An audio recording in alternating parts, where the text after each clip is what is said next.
प्रिय छात्रों, आज हम रिलेशन और फंक्शन जो चैप्टर चल रहा है उसके अंतर्गत उदाहरण नंबर 17 जो एनसीईआरटी की बुक का है आपका, और क्वेश्चन एक ही है और इसमें आपको काफ़ी कुछ जानकारी मिलेगी, कुछ नई बातें भी हैं। तो हम पढ़ लेते हैं क्वेश्चन में क्या है। देखिए इसमें लिखा है, यदि f(x) = 3x + 4 / 5x - 7 द्वारा परिभाषित एक फलन है f such that r - 7/5 to r - 3/5। ठीक है, ये फंक्शन एफ इस प्रकार से डिफाइन है कि सभी रियल टू रियल है, बट रियल -7/5 एंड रियल -3/5 को डिफाइन किया गया है। इस प्रकार से एक दूसरा फंक्शन है gx जो 7x + 4 / 5x - 3 है, और उसको परिभाषित किया गया है g such that r - 3/5 to r - 7/5। ठीक है, ये दो फंक्शंस तो आपको डिफाइन करके दिए हैं और सिद्ध करना आपको कि एफ कंपोजिशन जी का जो वैल्यू आना चाहिए वो आई ए यानी आइडेंटिटी फंक्शन ऑफ ए का तत्समक फलन कहलाता है। तो ये ए का तत्समक फलन क्या होता है वो भी आपको जब प्रूव करेंगे हम तब क्लियर होगा। यह अभी आपको दे रखा है क्वेश्चन में। इसी प्रकार से जी कंपोजिशन एफ आपको प्रूव करना है I of B, identity function of B. इस प्रकार से कि I of X equal to X आ जाए, मीन्स जब आप आई ऑफ एक्स निकालेंगे तो एक्स आएगा फॉर एवरी एलिमेंट या for all X belongs to A, और I of B X equal to B X for all X belongs to B, जहाँ की ए जो दे रखा है वो r - 3/5 है। इसी प्रकार से b जो दे रखा है वो r - 7/5, और आई ए और आई बी को जैसा मैंने बताया आपको कि आइडेंटिटी फंक्शन ऑफ ए और आइडेंटिटी फंक्शन ऑफ बी, जिसको हिंदी में कहते हैं हम ए का तत्समक फलन और बी का तत्समक फलन है। ये आपका क्वेश्चन है। ठीक है, तो क्वेश्चन स्टार्ट करते हैं। सबसे पहले आपको देखना है कि फंक्शन को किस प्रकार से डिफाइन किया गया है। फंक्शन है हमारे पास f(x) = 3x + 4 / 5x - 7। ठीक है, इसी प्रकार से gx को देखते हैं। gx को डिफाइन किया गया है 7x + 4 / 5x - 3। अब सीधे सीधे हम आते हैं f ऑफ g निकालने के लिए। तो f ऑफ g यानी f और g का कंपोजिशन ऑफ x, तो इसका वैल्यू अगर x आ जाता है तो यही आपका क्या कहलाएगा, i ऑफ x। ठीक है, जो हम इनपुट करेंगे उसी के बराबर अगर x आ जाता है, I of A equals to अगर x आ जाता है तो वो आपका आइडेंटिटी फंक्शन या तत्समक फलन प्रूव हो जाएगा। तो इसमें इसका वैल्यू निकालने के लिए आपको पता ही है कि F of G of x, इसको हम लिख सकते हैं। अब एफ जी ऑफ एक्स का वैल्यू पुट करेंगे आप। जी ऑफ एक्स का वैल्यू कितना है, 7x + 4 अपॉन में 5x - 3। ठीक है, और आते हैं हम आगे।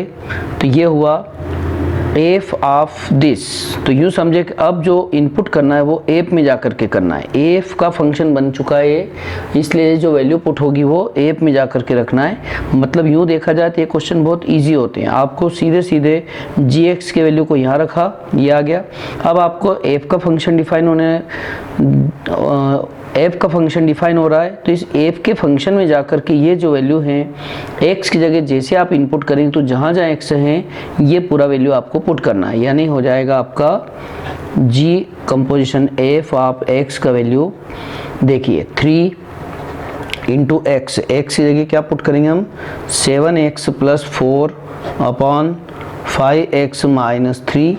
ये मैंने x की जगह पुट किया, +4 + 4 upon 5 × 7x + 4 upon 5x - 3 and -7। ठीक है, और इसको सॉल्व करते हैं। सॉल्व करेंगे तो आप देखेंगे एलसीएम दोनों का सेम है।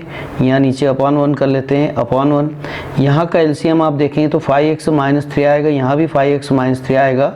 एलसीएम से एलसीएम कट कर देंगे, या स्टेप में नहीं दे रहा हूँ। तो बचेगा आपके पास 3 × 7x यानी 21x, फिर 3 × 4 दैट इज़ 12, प्लस 4 का मल्टीप्लाई 25 से होगा तो 20x - 12। ठीक है, इसी प्रकार से नीचे चलेंगे तो यहाँ का एलसीएम कट हो चुका है। अब 5 का मल्टीप्लाई आप 7 से करेंगे तो 35x + 20 -7 का मल्टीप्लाई 5x करेंगे तो 35x और माइनस माइनस प्लस हो जाएगा 21। इस प्रकार से यहाँ हम देख रहे 12 से 12 कैंसिल होगा, यहाँ पर भी हम देख रहे 35 से 35 कैंसिल होगा और यहाँ आया 41x और नीचे देखेंगे हम 41 आया, यानी आंसर आया आपका x। मैंने आपको बताया था कि जब app composition g of x का वैल्यू अगेन x के बराबर आ जाता है, मीन्स अपने आप में ये फंक्शन आइडेंटिटी फंक्शन प्रूव हो जाता है। यानी इसमें लिखा भी था कि F composition g equals to I A, therefore I of A of x equals to कितना आ चुका है x।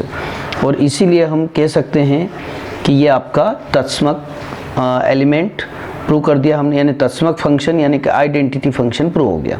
ये एक फंक्शन हमने एफ कंपोजिशन जी की बात करी। सिमिलरली इसी प्रकार से अगर हम बात करते हैं जी कंपोजिशन एफ की, तो जी कंपोजिशन एफ को भी आप डिफाइन कर चुके हैं। जी ऑफ एफ एक्स के बराबर होगा, एफ एक्स का वैल्यू रखेंगे जी ऑफ एफ एक्स का सीधा सीधा वैल्यू ये रखने में आएगा यहाँ 3x + 4 अपॉन 5x - 7। यानी कुछ बच्चों को एक क्वेश्चन जी कंपोजिशन एफ और एफ कंपोजिशन जी के क्वेश्चन बहुत ही इजी लगते हैं, है ना। क्यों इजी है? क्योंकि एक बार सीधे वैल्यू आपको जैसे gx था तो gx की वैल्यू को उठा के यहाँ रख दिया, फिर एफ में जाकर के ये वैल्यू सीधे सीधे x की जगह यहाँ रख दीजिए आप, तो इस प्रकार से फंक्शन बन जाता है। जैसे अभी इस क्वेश्चन में क्या किया हमने, एफ एक्स की वैल्यू को सीधा सीधा यहाँ से उठा करके यहाँ रखा। अब जी में जाकर के जहाँ जहाँ x है वहाँ इस जी के वैल्यू को x के वैल्यू को हम जी में जाकर के पुट कर देंगे, तो ये होगा आपका 7 टाइम्स ऑफ x की जगह जरूर आपको ध्यान रखना है 3x + 4 अपॉन 5x - 7 + 4 अपॉन, ठीक है। इसी प्रकार से 5 × 3x + 4 अपॉन 5x - 7 -3, ठीक है। इनका भी एलसीएम 5x - 7 5x - 7 कैंसिल हो जाएंगे और इसके बाद की स्टेप आएगी आपके पास 7 × 3 that is 21x plus 28 plus 4 का मल्टीप्लाई 5x करेंगे 20x एंड -28 अपॉन, इधर देखेंगे तो ये 5 का मल्टीप्लाई होगा 15x प्लस 20 -15x और प्लस 21, ओके। इसके बाद की स्टेप देख लेते हैं। तो यहाँ पर आप देखेंगे कि जो आउटपुट आया वो इस प्रकार से हैं, यहाँ कैंसिल हो रहा है, देखिए 28 से 28 ये दोनों कैंसिल हो गए और 21 और 20x दोनों मिलकर के आपका ऊपर बना हुआ फंक्शन हो गया 41x अपॉन, इधर 15x से 15x कैंसिल, नीचे भी आया आपका 41। इस प्रकार से 41 से 41 कैंसिल हुआ, यानी आंसर आ गया x।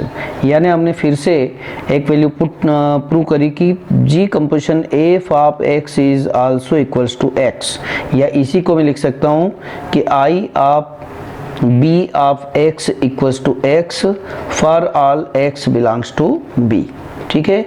जहां प्रत्येक अवयव b का एलिमेंट है और उसका आइडेंटिफिकेशन या तत्समक फंक्शन प्रूव करने के लिए हमने इसको x के बराबर वापस इसका आंसर आया। तो इस प्रकार से दो फंक्शंस भी आपको याद रखना है, क्योंकि आगे इन्वर्टिबल जब आप करेंगे तब भी आपको ये फंक्शंस वापस डिफाइन करने को करना होगा आपको। तो इस प्रकार से ये क्वेश्चन अच्छा था, यद्यपि ये क्वेश्चन देखते से ही थोड़ा सा डर लगता है कि ये क्या क्या है इसमें, बट आपको कुल मिलाकर के मैंने बताया कि आई ए एक्स और आई बी एक्स क्या होता है। तो ये होते थे identity functions of X, identity functions of A and identity function of B, ठीक है। इस प्रकार से आप इस क्वेश्चन को एक बार प्रैक्टिस कर लें, निश्चित रूप से आपको समझ में आ जाएगा। Thank you.